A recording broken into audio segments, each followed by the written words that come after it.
What is going on, everybody? Good to be back for another NBA season. I'm really pumped up for this one. I'm excited. It's baseball gets a little tedious at the very end, and football. I've been gone for weddings and bachelor parties, and then I'm in Idaho, and then I'm going to be in Idaho again. So, time to focus on NBA. Ready to get into it. Excited to have the first day of the year. It's always a shame to have the two gamer. I will say that 2 out of the last 3 years, I won a big tournament on the first day. So maybe there's something to getting a little weird in some spots, and that's usually what it takes. It's just about 1 or 2 spots in basketball, and that goes for small and large slates as well. There's a bunch of guys that are going to just be very, very questionable looking plays that have upside. And you look at guys like, look, I'm not saying like a guy like Westbrook is a good play, but in the nature of the slate at this price, it's really hard to justify it. But that's how everybody else feels too. And could he score with the second unit? Could Anthony Davis go down with an injury and him end up? Can he play really well with the second unit? End up closing the game and having 50 fantasy points or 45? That's on the table. Jonathan Kuminga could have a big role off the bench, especially if it's a blowout. In fact, you could say Kuminga and Westbrook would even go together in that. I think DeAnthony Melton has upside, and he's not going to be played much. So there's a lot of guys. Those are the really, really weird ones. The only superstar who won't be played much is Steph Curry. And this matchup with the Lakers could be a really good one for him. I don't currently have that much of him, but I am going to consider it. Oh, Sheets is in. So what's up, Sheets? What's up to Rich B and Anth in the chat? And let's get into it. Sheets, what's going on? Yeah, I got to figure out how I'm going to be able to handle all the stuff I need to do. I mean, especially on days like this. I literally just got back like 5 minutes ago. Okay. And just my schedule for today. And I have to, I'm updating the NBA projections. I also have to update the hockey projections. So I'm a little bit behind. Is there any been big news in the NBA since this morning about anybody out or anything? No real news since this morning. Well, one bit of good news is that the Yankees are looking like they're in good shape. Yeah, that's true. I know it's a big game right there. It's going to be a lot more basketball talk right off from the get-go going forward, guys, for me at least anyway, because I know it's going to, like tomorrow, it's going to be a big slate. On these little slates, there's not a whole lot of decisions to be made. It's sort of this is a borderline showdown-ish type of slate. So I think it's really important. Like what I'm doing in general is basically I have a couple of Steph lineups that I'm going to force in because the low ownership is going to drive me there. But in general, I'm mostly going to be skipping basically all the Warriors except for the bench. Those that makes sense. Warriors I'm going with, really, yeah. And I think. And did you? I overheard you mention Kuminga. Is that? I don't want to say your favorite, but that's someone you're going to want exposure to in the. Look, the thing is, I really don't need it because he makes no sense at his price point. But the problem is, like, the low ownership is just to force him in, kind of a thing. Like he's projected to be 1% owned. Okay. That's both on your projections. He's a little higher. Westbrook's a little higher. SS has him. I haven't done them yet, so we'll see. Let's see what happens. Yeah, well, okay, but from before, I just think that there's a chance that Westbrook and him, and so I'm going to force in some Westbrook lineups. Look, it doesn't feel right, but you're going to have to do something that doesn't feel right to try to get off the board a little bit. And Steph Curry's another one that's not going to be high owned. He's like the one star who won't be high owned tonight. Everybody else is going to have 25+% or more of ownership. So my actual favorites in my builds, I think that the Horford thing is fadeable. I think Anthony Davis is fadeable. I think they're both good plays, but at 65-70% ownership, I don't think it's a must. You must. Draymond feels too cheap. I think Draymond is not a must. So being lower than the field on those guys and being overweight, even the next most popular guys like Beverly. I'll probably be below the field on White. I'll probably be right near the field on Brogdon. I'll be above the field on Maxey. I'll be above the field on LeBron. But I'm going to try to take just the most popular guys and build without them and make LeBron and Embiid my priority. Build around with some Harden. And that's sort of the route I'm going to go. I think Harden's actually going to be lower owned on DK than I don't want to say he should be, but than he could be. So I like the idea of getting some exposure there. And it's just at the price that Kuminga is, with all the other guys in that price range, just no one's going to play either he or Melton. And I think getting those guys into a pretty chalky lineup is a way you can hope to chop a tournament or something. You know what I mean? I think I'm gonna game log chase and play a decent amount of that Reeves guy. Go for 74 again on the opening night. Yeah, I don't even need that. Even 64 would be fine. Even 64, you're good with it. Yeah. Rich, that's a really bizarre question to answer. Is he not a good DFS play anymore? You say his role changed a bit. Steph Curry was basically the exact same player last year that he's always been, except for, he missed more shots, and overall he got the same result. Like, they won the title. I don't know. I don't agree that his role changed. I don't know what that even would mean in relation to. They've had the same team together, so I don't know what that. He's always going to be a worse play if you want a median score compared to the other guys who are priced the same as him. If that's tonight, but that doesn't mean he's going to stay at that price. And he's going to always be a tremendous GPP play when he's unowned, because he can put up 60 real life points in a game. He can make 12 threes in a game. There's certain nights you're going to absolutely need to have him. But yeah, they're probably going to be 1 out of 10. So in general, compared to these other guys, he's always going to be a little bit of a worse play because of his median score. They don't need him to run the offense. He's gonna get you there by scoring mostly. You'll get a couple steals here and there from him. Every now and then he'll have a big rebound game. He does get assists still as well, but it's just with Draymond running things through there. There's some ISOs they run for Clay. Moody and Poole will get more looks.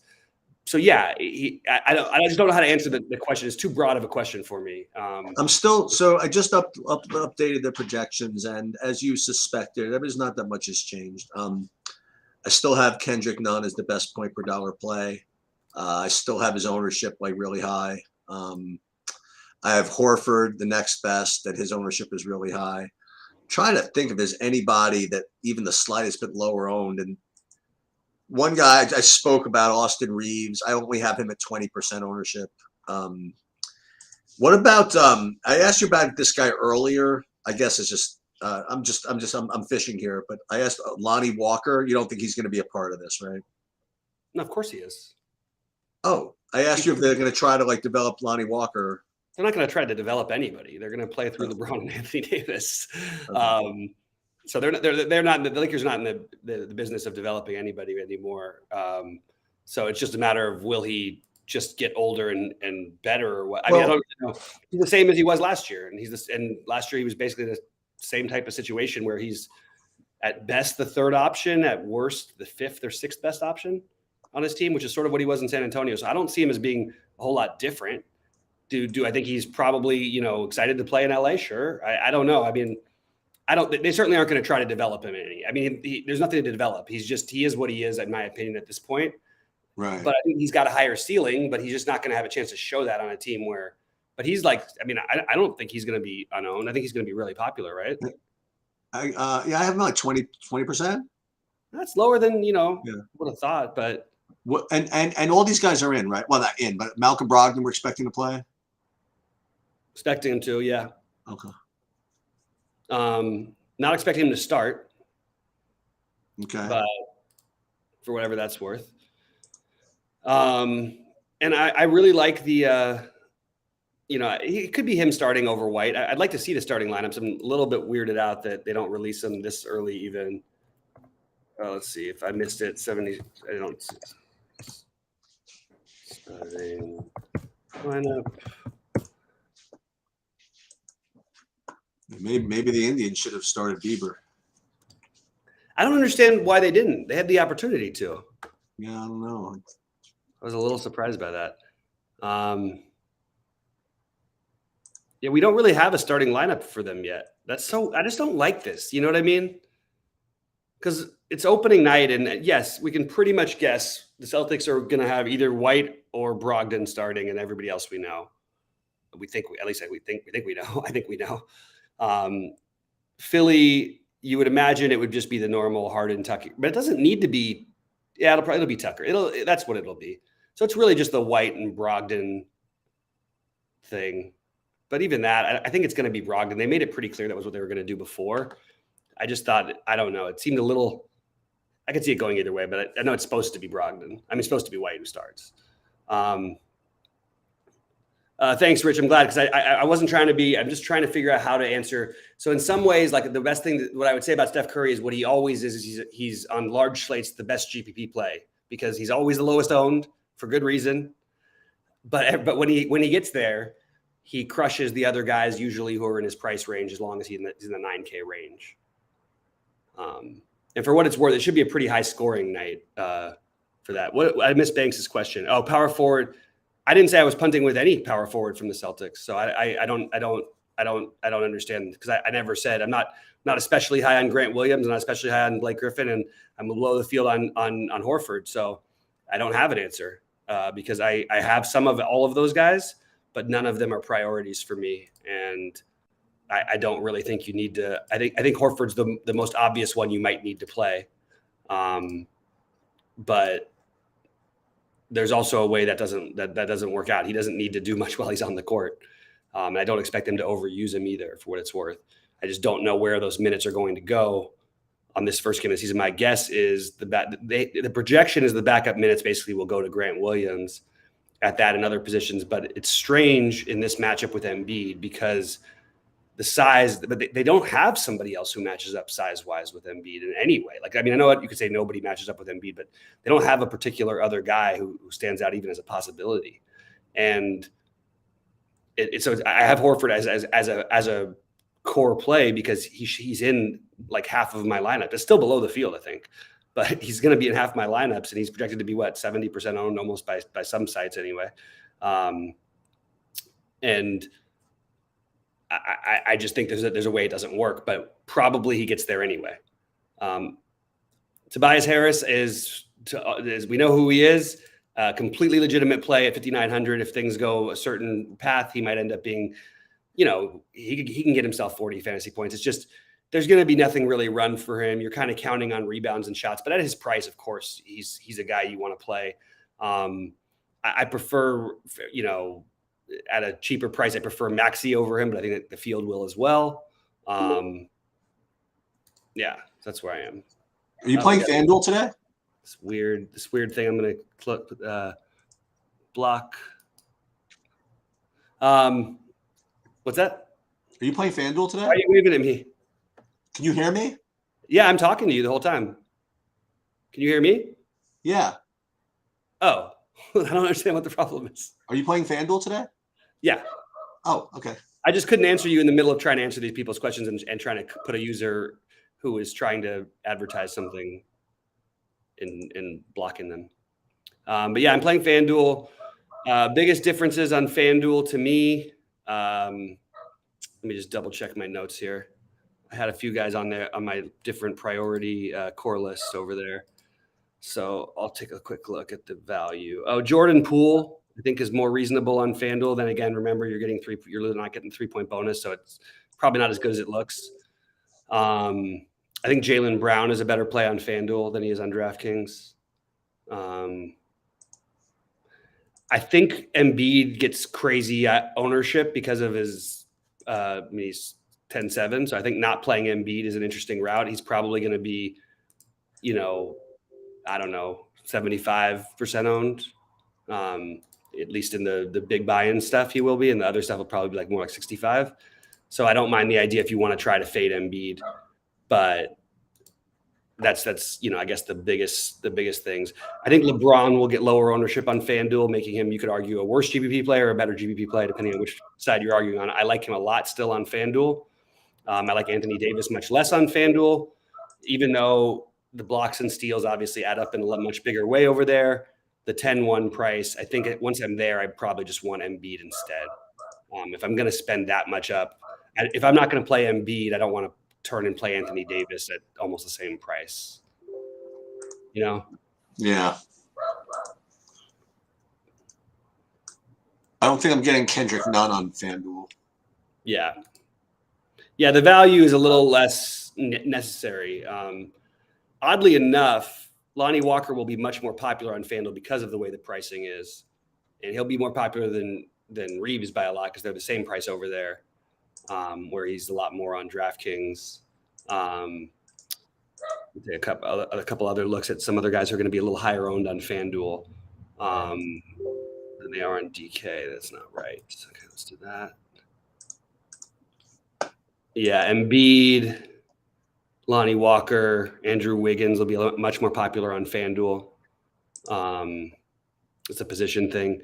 The guy who's going to get ownership on FanDuel that won't on DraftKings is Kuminga. Okay. It's kind of interesting. I mean, these are all the plays that make me kind of feel sick that I feel like I recommend because I'm going for the weirdness. You know what I mean? Right. In my opinion, that's the way you can win on these slates.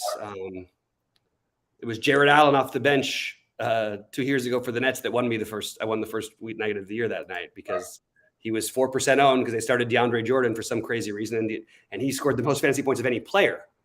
Oh, was that right? Yeah. Other guys we should talk about on DK for weird value. Look, there is no way logically you should think that I don't even know if I could do it. Okay, so the Moses Moody thing, like there is a path in a blowout where he could end up outscoring Kendrick Nunn, but I don't know. Like it just feels so. I think if you're maxing entering, I think you have to play him. Oh, if you max enter, you better be playing all these guys that I'm mentioning, at least like some percentage of. And that's what I'm trying to find. I'm just deciding which one of my big buy-ins I want to do that with. Right. It is pretty glaring, though, if you see the projected ownership of Kuminga on both sites. Like, if you're really going to tell me he's 30% or 20 some odd percent on one site and he's 2% on the other, then how can he not be a good play on the other? Well, I mean, someone would say just because of the way positional stuff works, I guess. But right, but just based on the fact that if he's good enough then for that position on the other site, why isn't he good enough then on DK? I guess because of multi-position eligibility. I don't know. No, that's part of it. That's the logical answer. But I'm just saying he only has to get there. He only has to outscore the other 4,200 guys, and you play him with the other 4,200 guys anyway. So he has to outscore one or two of the guys who you project to outscore. Actually, maybe two or three of the guys. Right. That's like there's totally on the table. You know what I mean?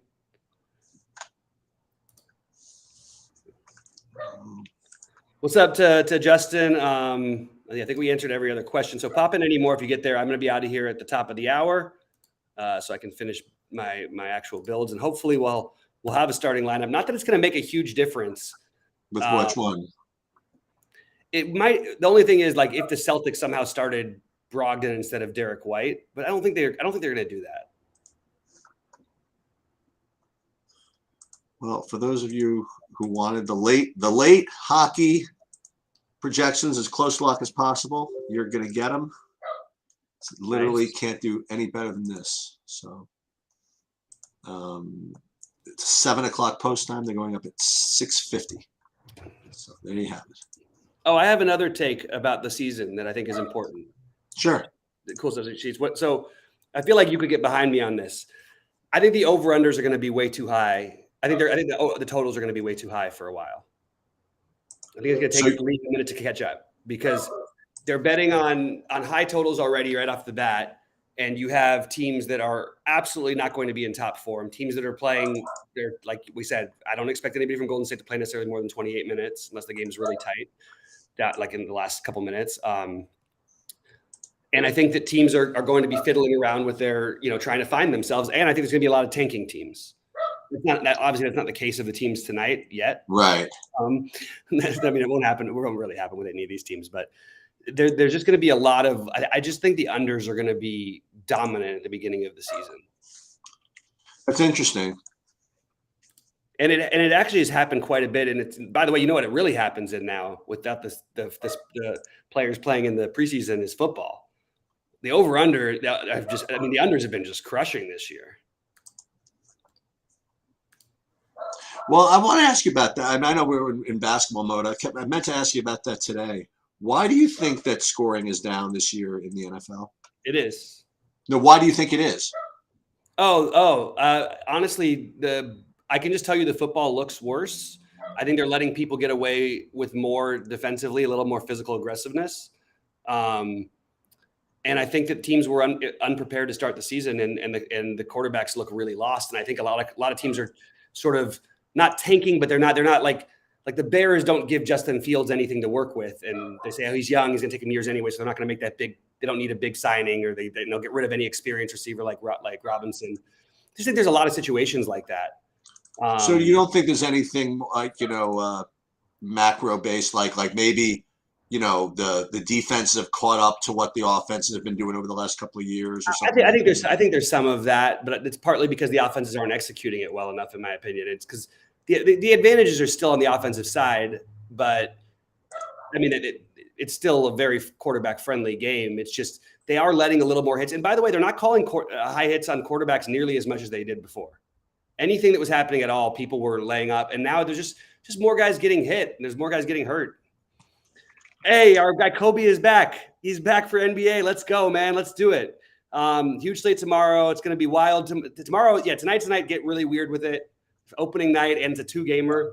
And tomorrow is going to be a much more thought out, like, okay, we can really make some tough choices because there's going to be so many good plays. I mean, it's going to be a slew of like guys who just look like ridiculous plays. And it's going to be trying to find out which of those 36 is going to make the best combination. Right. All right, MJ back too as well. Like, see that they pop back in for people popping back in for basketball. There are a lot of not a lot, but there's a pretty decent handful of high stakes. I didn't realize this, of high stakes DFS players that just play NBA. Yeah, I think that it's because it's the most edge. Well, look at your guy. Not your guy, but poker's guy. Look at Bob. Yeah, it requires so much effort too. Yeah. Oh, we got Dunbar back. Yeah, Merry Christmas indeed. Let's go. Love to have you guys back. By the way, I did post all my early builds. Not much has really changed for some of my early builds. You can see I got weird with some of those lineups, so keep that in mind.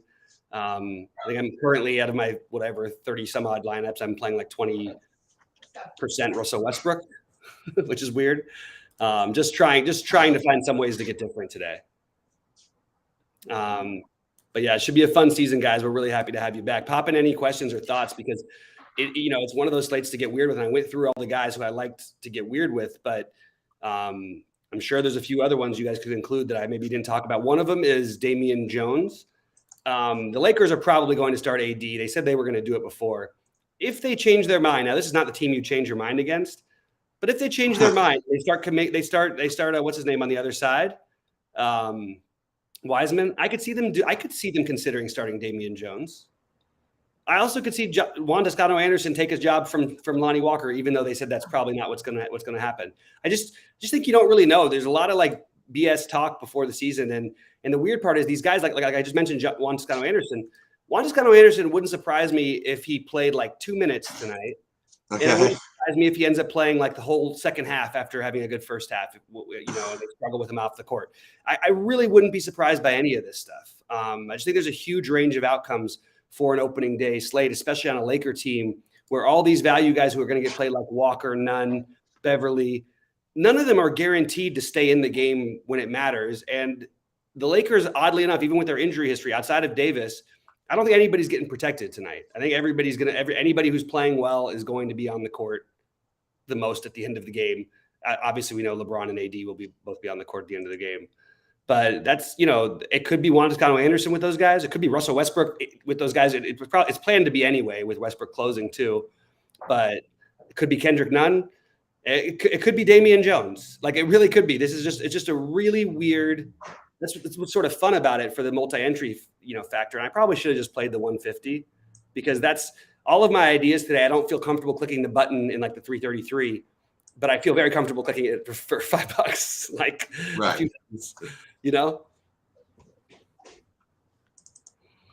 all right, guys. I'm not doing much. I'm not, just so everybody know, I'm not playing much tonight. I'll be ready to fire tomorrow then. I love it. Tomorrow is definitely a more exciting one, but hoping I can do the thing I did the one year and win the opening day slate where I really shouldn't have. Where did I won the Yahoo one last year, wasn't it? Or maybe you won the football one. No, I remember that, but I think the basketball too. I remember like it was too small, like a 2-game or something like that. Yeah. Yeah, with some Toronto something or other. I think it was something. Yeah. Anyway, all right. I guess that'll do it. Yeah, I don't have a whole lot more to add. If there's any questions or Yeah. thoughts, I'm sticking around for a minute. Oh, here we go. So Smart, White, Brown, Tatum, and Horford, which is what we thought. I just wanted to. It's always good to double check, regardless of what they say they're going to do before, and you never know what might happen. Hey, you can watch NBA live for free at NBAHQTV.com. So where's my affiliate fee? Yeah, what is that? I know. Like, I just gave out the What the hell?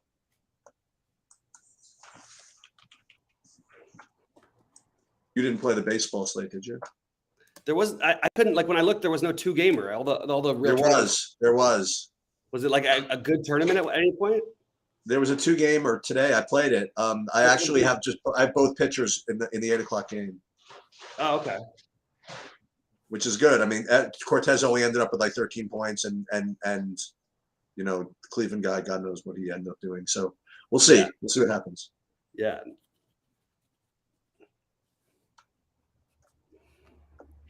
I do that later game though. My prediction is that it's the highest scoring game. Okay. I think Philly wins for what it's worth. I think Harper hits a home run, and I think that they win like 9-5. Okay. Well, that's my take. That means that Eric will not be winning. That's for sure. Well, it could be a weird 9-5. Yeah, it could be. Because I mean, Stanton and Judge hit home runs. Did you have both of them in your lineup? You probably had Stanton, knowing you. I have Stanton. I do have Stanton. Makes sense, actually. All right, guys. Well, it's great to see everybody again. We'll be having a lot more interesting shows coming up when we have some more games to talk about. I will be in Discord tonight. Let's try to make some money, everybody. And Sheets, are you good to go? I'm good to go. All right. Thanks for getting everything in, Sheets, and good luck to everybody. We will see you guys hopefully at the top of the leaderboards tonight. Good luck. All right, later.